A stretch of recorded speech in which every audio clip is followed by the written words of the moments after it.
दोस्तों, जिंदगी में हम कई बार ऐसे दोराहे पर पहुंच जाते हैं कि हम उस समय उम्मीद का साथ ही छोड़ देते हैं, जबकि हमें जिंदगी में कभी भी उम्मीद का साथ नहीं छोड़ना चाहिए।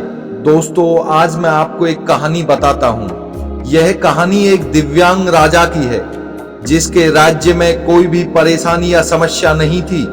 सभी लोग उस राजा से बहुत खुश थे और ऊपर वाले से धन्यवाद करते थे कि इतने अच्छे राजा को उनके लिए भेजा है।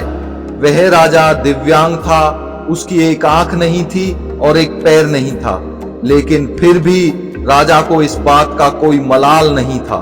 एक दिन राजा अपने महल के गलियारे में घूमते हुए अपने पूर्वजों की लगी तस्वीर को देख रहा था और सोच रहा था कि मेरे पिताजी इतने सूरवीर थे, हमें इतने सूरवीर खानदान में जन्म लेने का मौका मिला, यह ऊपर वाले का धन्यवाद है। राजा ने सभी चित्रों को देखते हुए आखिरी चित्र तक पहुंचा और फिर उस खाली जगह को देखा तो वह चिंता में पड़ गया, क्योंकि उसे मालूम था कि अब यहाँ जो तस्वीर लगेगी वह उसी की लगेगी।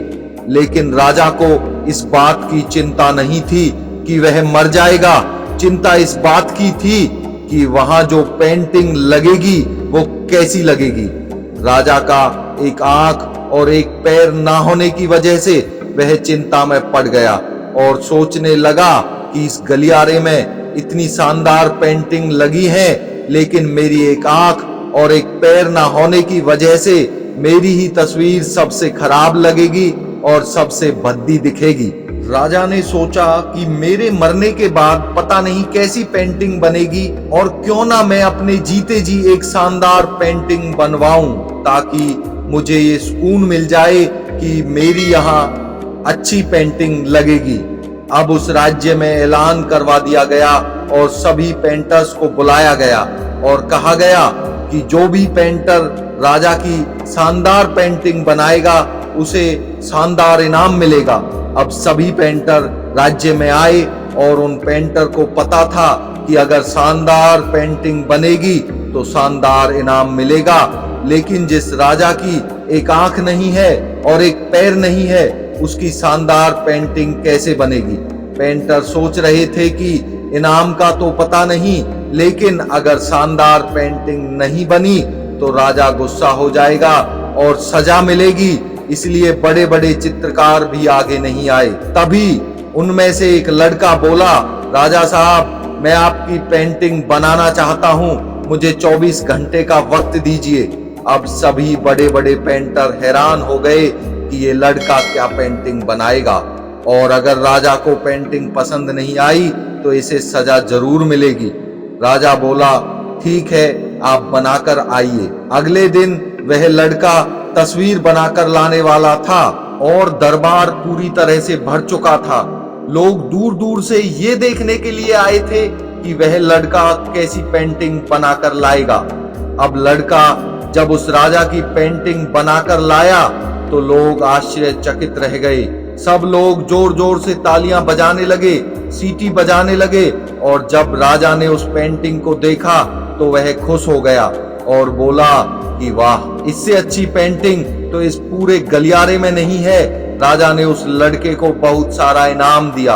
अब आप सोच रहे होंगे कि उस राजा की क्या पेंटिंग बनी होगी जिसकी एक आंख नहीं है और एक पैर नहीं है। कैसी पेंटिंग बनी होगी। उस तस्वीर में लड़के ने उस राजा को एक घोड़े पर सवार किया था। एक साइड से उस राजा का एक पैर दिख रहा था और राजा तीरंदाजी करते हुए निशाना लगा रहा था, और निशाना लगाते वक्त एक आंख बंद हो जाती है, और उस लड़के ने उस राजा की वही आंख बंद की थी जो राजा के पास नहीं थी। उस तरह से उस लड़के ने राजा को निशाना लगाते हुए घोड़े के ऊपर सवार दिखाया, जिससे एक आंख बंद और एक ही पैर दिखाया, और इतनी शानदार पेंटिंग बनाई कि वह अब तक की सबसे सर्वश्रेष्ठ पेंटिंग थी। उस लड़के के सामने भी चुनौती थी, संकट था, लेकिन उसने सकारात्मकता का साथ नहीं छोड़ा। जिंदगी में आप जिस भी मुकाम पर हो, जिस भी संकट में फंस जाएं, जिस भी स्थिति में हो, अगर आपने सकारात्मकता का साथ कभी नहीं छोड़ा तो यकीन मानिए आप उस संकट से बाहर निकल आएंगे। जिंदगी में उम्मीद का साथ मत छोड़िए, क्योंकि जिसने उम्मीद का साथ छोड़ दिया तो फिर जिंदगी उसका साथ छोड़ देती है। हर पल सकारात्मक रहिए, खुश रहिए, ऊपर वाले के आशीर्वाद के साथ और अपनों के प्यार के साथ, अपनी अच्छी और सच्ची मेहनत के साथ कुछ कर दिखाओ, कुछ ऐसा कि दुनिया भी आपके जैसा करना चाहे। तो दोस्तों फिर मिलते हैं नेक्स्ट वीडियो में एक अलग मोटिवेशन के साथ। जय हिंद।